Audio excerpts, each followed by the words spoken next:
Assalamualaikum warahmatullahi wabarakatuh. Balik lagi di channel YouTube Afif Safi, pakar bola mengomentari sepak bola dengan kesoktahuan. Ya, terima kasih buat teman-teman yang udah like, komen, dan subscribe channel YouTube gua ya. Dengerin juga podcast Boba, podcast bola banget di aplikasi NOICE. Yaitu lu bakal punya teman PSBB seluruh Indonesia. Itu membernya udah ribuan ya, pendengarnya juga udah banyak. Jadi lu bisa dapat info-info yang menarik di grup Telegram. Dan kalau lu dengerin podcast bola banget, nonton juga ya, jangan lupa kalau gua ada di YouTube lain, di Jebret Media TV, entah di DPI atau KPI, ditonton juga ya. Semoga kalian semua dalam keadaan sehat walafiat.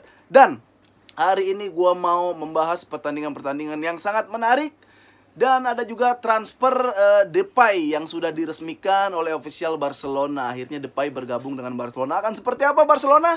Nanti akan kita bahas lebih lengkapnya. Tapi gua mau bahas dulu match antara Jerman yang memporak-porandakan Portugal yang katanya dan faktanya adalah juara bertahan, dan Spanyol yang kayaknya nggak tahu lagi mau ngapain. Kayaknya dia lupa kalau harus cetak gol, jumlah gol harus unggul kalau misalkan mau dapat poin, bukan ball position. Kita bahas ke Jerman dulu ya. Salah satu tuan rumah yang berhasil mengalahkan Portugal. Gue mah udah feeling ya, karena emang selain jagoan gue Jerman di Euro ya, tapi ya kalau Jerman lawan Portugal ya biasa lah ya kan. Maksud gue enteng gitu, kayak apa ya, Portugal tipe juara bertahan ya, enteng ketemu Jerman. Kalau kemarin di Euro kemarin ketemu Jerman setelah lolos grup juga abis. Kayaknya gue bilang Portugal tuh adalah juara Euro ya tahun kemarin yang beruntung. Kenapa? Karena setelah lolos fase grup, lawannya tuh yang pasti ada di bawahnya semua ya. Selain Prancis, itu juga gara-gara Ronaldo keluar akhirnya jadi beruntung bisa juara Euro ya. Kita lihat lawannya si Portugal dong dulu waktu juara. Ya, dia keluar akhirnya lawan Kroasia. Habis itu lawan Polandia. Habis itu lawan Wales. Ya ampun. Sekarang dong ya, mudah-mudahan. Tapi kayaknya nih ya, buat fans Portugal ya, Ronaldo dan kawan-kawan ya, gue sih nggak benci sama Ronaldo. Tenang aja, nanti skenarionya kayaknya Portugal terseok-seok akhirnya lolos, entah juara atau di runner up grup. Tapi ketika lolos abis grup, itu pasti lawannya negara-negara janggal lagi tuh. Bisa ntar Slovakia ketemu Swedia, ketemu finalnya lawan Macedonia kali. Macedonia tiba-tiba lolos ya. Ya, kita bahas matchnya dulu ya. Ini Jerman pakai 3 back, gelandangnya dibanyakin ya.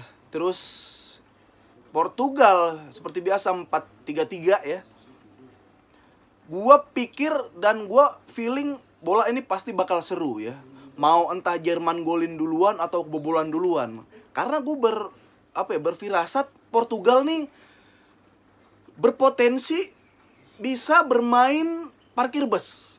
Terbukti setelah Cristiano Ronaldo golin ya, dia lumayan ultra defensif tuh. Tapi kenapa pertandingan itu menarik? Ya walaupun dia defensif, walaupun Portugal di belakang, dia tuh nggak terlalu drop back banget, nggak terlalu drop ball banget.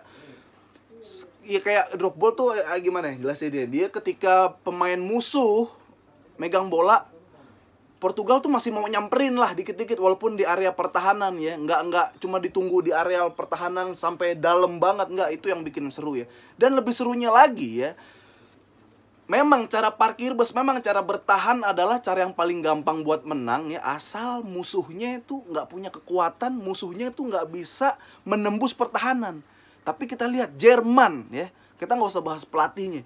Dari skuadnya pun gue udah yakin separkir-parkirnya musuh ya, kalau digempur abis-abisan sama Jerman masih bisa lolos, masih bisa kebobolan. Gue udah pernah nge-tweet, gue udah pernah bilang ya, apa yang terjadi kalau misalkan musuh parkir bus ya, kita harus main bola atas, kita harus main bola kemelut di dalam. Lu nggak apa-apa dapat gol jelek, lu nggak apa-apa dapat gol hantu, lu nggak apa-apa dapat kemelut kerisuhan di dalam kotak penalti musuh. Asal apa? Asal bolanya ditendang sekuat-kuatnya. Alhasil apa? Ada gol bunuh diri ya, 2 gol bunuh diri ya, yang tercipta dari kemelut-kemelut, dari gol-gol nggak jelas. Memang itu yang harus dilakukan. Ya, itu yang nggak bisa dipunyain oleh Barcelona, itu yang nggak dipunyain oleh Spanyol. Kenapa susah mencetak gol ya? Sementara Jerman secara fisik, secara stamina itu bugar-bugar semua. Lu lihat Gosens sampai Gosens itu panggilnya ya, dia yang man of the match. Itu lari dari ujung ke ujung, nyerang ikut nyerang, turun ikut turun. Ini gila Jerman banget maksud gua. Ini ya makanya gue seneng Jerman tuh gitu. Maksud gua selama lu belum jatuh, belum pingsan di lapangan, kejar terus bola. Lu ketinggalan, balikin keadaan nih. Walaupun lawan Prancis mungkin belum panas, tapi ya udah ini Jerman gitu. Lu bertahan, kita bikin kemelut di situ. Kita kasih bola atas. Walaupun Ruben Dias PP bola atasnya oke lah, cukup oke, tapi kita punya pemain tinggi, masukin ini mau. Wah, gila Jerman. Itu yang gue salut dari Jerman.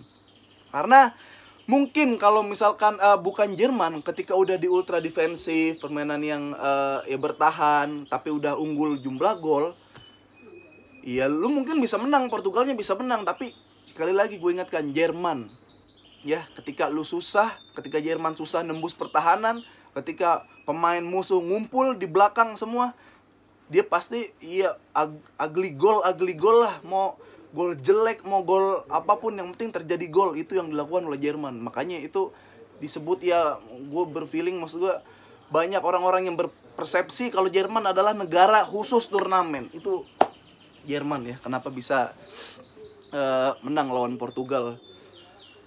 Tapi di sini kita lihat ada yang namanya pemain Portugal, Bruno Fernandes, yang katanya pemain penting. Ada yang ngelihat gak semalam Bruno Fernandes? Atau jangan-jangan Bruno Fernandes pemain penting yang terlihat tidak penting ketika pertandingan penting. Nah, gimana itu? Dia pemain penting ya, tapi tidak terlihat penting ketika di pertandingan penting. Nah, lo olah sendiri dah. Karena gue gak ngelihat Bruno Fernandes gede ketutup cross, ketutup Havertz, ketutup ya gelandang-gelandang si Jerman. Udah, sorry dah ya Bruno Fernandes. Gak kelihatan dia. Goib Bruno Fernandes, goib di negara, goib. Free kick nggak ngambil, kalah. Ya goib lah, mentalnya belum di mana. Mungkin bener kalau di MU dia kenapa kelihatan bagus, karena pemain MU lainnya tuing, karena pemain MU lainnya kurs. Jadi dianya bisa menonjol. Ya kira-kira gitulah ya, bakal ada drama-drama yang seru, skenario yang seru seperti apa kan nanti di grup-grup yang dibilang grup neraka ini, siapa yang lolos, siapa yang peringkat 3 terbaik nanti. Ya kita lihat aja dramanya lah. Itu Jerman lawan Portugal. Sekarang kita ke Spanyol. Spanyol tuh resep Spanyol. Ya udah ketika Xavi, Iniesta, Xabi Alonso, depannya David Villa Torres. Kayaknya itu ke masa kejayaan Spanyol. Itu masa kejayaan Spanyol. Seperti yang gue bilang, kalau misalkan ada Xavi, Iniesta, tengahnya udah kayak pelatih mah aman aja deh. Udah pelatih jadi kelihatan keren. Malah Xavi Iniesta yang bantu. Kayaknya pelatih nih, kok pelatihnya jago lah. Enggak, Xavi Iniesta yang jago. Ya, gue Xavi Iniesta garis keras. Sekarang gini, kemarin ya, waktu pertandingan awal-awal, Spanyol itu hampir 1000 sentuhan, hampir 1000 passing. Mas gue, lu ngapain 1000 passing? Gol! Hei, Spanyol, digolin. Bukan dipassing, digolin. Karena ya gue bisa memaklumi lah kenapa Spanyol seperti ini gitu. Coba lu sebutin gelandang kelas Spanyol versi lu. Semalam dia main siapa? Rodri, ada Pedri, ya kiri kanannya gue lupa siapa. Moreno mungkin main dari awal nemenin Morata, tapi ya siapa gelandang yang punya umpan ajib ke depan? Siapa striker yang monster di depan? Nggak ada. Ya mungkin back bisa diperbaikin lah, ada Pau, ada ya kiper juga udah lumayan. Ya, tapi lu lihat hasilnya imbang gitu kan. Pedri kalau ibarat burung tuh lepas trotol gitu, baru masih muda, masih harus main di murai muda, burung yang level muda. Untuk level senior belum lah Pedri, gue bilang jago tapi belum level senior. Masalahnya Spanyol sekarang mau jadi apa? Mau gimana? Ya kan? Dia baru 2 kan poinnya ya, karena seri ya 2 kali. Terus ini yang jadi dilema buat Spanyol menurut gue. Bukan masalah pelatih tapi skuad gitu kan. Mungkin Enrique nggak belajar dari gimana caranya ya. Itu udah jelas Polandia tuh bakal ultra defensif ya. Dia main 5 gelandang yang siap turun 5-nya ke belakang. Ya syukur-syukur mencetak gol. Akhirnya bisa mencetak gol. Tapi pertanyaannya, bisa gak Spanyol ketika dikurung di belakang, ketika musuh ke belakang semua, ciptain gol? Kan itu yang masih jadi titik lemah Spanyol sekarang. Ya setelah peninggalan Xavi, Iniesta, Torres, David Villa ya semacamnya yang di saat masa kejayaan, nggak bisa. Spanyol nggak punya cara kayak Jerman ngegempur abis-abisan di depan ya. Lu boleh main dari pinggir, lu ibaratnya kalau main PS pencet 3 kali, bak ya. Kalau nggak lu gebok bolanya dari pinggir ke tengah, mental, yang penting ke arah gawang.